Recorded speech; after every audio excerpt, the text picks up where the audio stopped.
So let's talk about 3 things that you need to know about a wage garnishment, especially if the IRS is involved. So wage garnishment by the IRS is not random. No, sir, no, ma'am. They don't usually just wake up one morning and say, hey, let's grab Michelle's paycheck.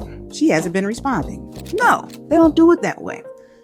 Before your check is actually garnished, there is a process that, of course, they have to follow.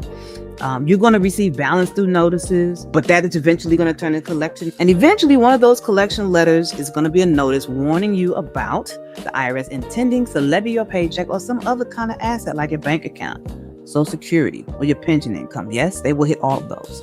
And one of the worst mistakes you can make is not addressing the letters. But that could be the very letter that's giving you time to respond before your job actually has to get involved.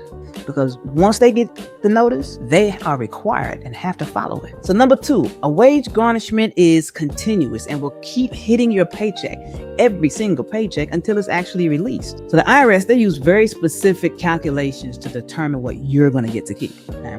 And the amount left in your paycheck is going to be much less than the amount that you actually need to live on. I promise you that. So if your check or direct deposit suddenly drops, or your HR department tells you that they received the IRS levy notice, you need to move fast, very, very quickly. Then number 3, the wage garnishment can be released, but you have to do this strategically. There's a strategy associated with getting it released. So, some folks believe, well, if I just call the IRS, finally talk to them and tell them that this is not something that I can afford, then they'll stop it. No, that's not how it works. So I want you to watch part 2. See how to actually make an IRS levy stop and get your paycheck restored.